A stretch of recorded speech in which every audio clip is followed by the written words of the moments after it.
চলতি বছর মাদারীপুরের শিবচরের পদ্মা নদীর বিস্তীর্ণ চরাঞ্চলে বাদামের বাম্পার ফলন হয়েছে, যা স্থানীয় কৃষকদের মনে জাগিয়েছে নতুন আশার আলো। বর্তমানে ক্ষেত থেকে বাদাম উত্তোলন, রোদে শুকানো এবং তা সংরক্ষণের কাজে দিনরাত ব্যস্ত সময় পার করছেন কিষাণীরা। ফলন চমৎকার হওয়ায় এবার বাজারে বাদামের ন্যায্য মূল্য পাবেন বলে জোরালো প্রত্যাশা করছেন চরাঞ্চলের কৃষকরা। পদ্মার চরের উর্বর বেলে ও পলি মাটি বাদাম চাষের জন্য অত্যন্ত উপযোগী। কোনো রকম রাসায়নিক সার ও কীটনাশক ব্যবহার না করেই কেবল নিয়মিত আগাছা পরিষ্কার ও সামান্য পরিচর্যার মাধ্যমে কৃষকরা এখানে কাঙ্ক্ষিত উৎপাদন নিশ্চিত করতে সক্ষম হয়েছেন। গত বছর প্রচুর বৃষ্টিপাত ও আগাম বর্ষার কারণে বাদামের ব্যাপক ক্ষতি হলেও চলতি মৌসুমে আবহাওয়া অনুকূলে থাকায় ফলন অত্যন্ত সন্তোষজনক হয়েছে। ফলে গতবারের ক্ষতি পুষিয়ে এবার ভালো লাভের মুখ দেখবেন বলে আশাবাদী স্থানীয় কৃষকরা। আর এবার তো বন্যা হয় নাই, বৃষ্টি একটু কম হয়েছে, এবার আমরা সবাই লাভবান। বাদাম এবার আমাকে অনেক সুন্দর হয়েছে, ভালোই হয়েছে, যা হয়েছে। এবার দামও ভালো, বাদাম মোটামুটি ভালো হয়েছে। এরকম হইলে আমরা আগামীতে লাভবান হইতে পারবো। গত বছর ছিল, এই বছর ভালোই।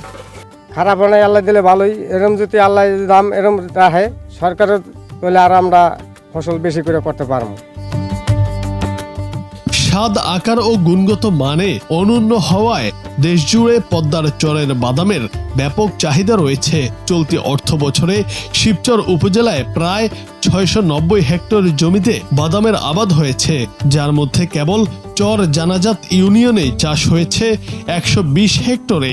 এছাড়া মাতবরের চর, কাঁঠালবাড়ি ও বন্দরখোলা সহ উপজেলার আরও বেশ কয়েকটি ইউনিয়নেও ব্যাপকভাবে বাদামের চাষাবাদ হয়েছে। চলতি 2025-26 অর্থ বছরে মাদারীপুর জেলার শিবচর উপজেলায় 690 হেক্টর জমিতে চীনাবাদামের চাষ হয়েছে। এই অর্থ বছরে আমাদের লক্ষ্যমাত্রাও ছিল 690 হেক্টর এবং লক্ষ্যমাত্রা অর্জিত হয়েছে। মাদারীপুরের বিস্তীর্ণ চরাঞ্চলে, বিশেষ করে চর জানাজাত, কাঁঠালবাড়ি, সন্ন্যাসীর চর, বন্দরখোলা ইউনিয়নে বিস্তীর্ণ চরাঞ্চলে চীনাবাদামের চাষ হয়ে থাকে। বিশেষ করে শুধু চর জানাজাত ইউনিয়নেই এই বছরে 120 হেক্টর জমিতে চীনাবাদামের চাষ হয়েছে।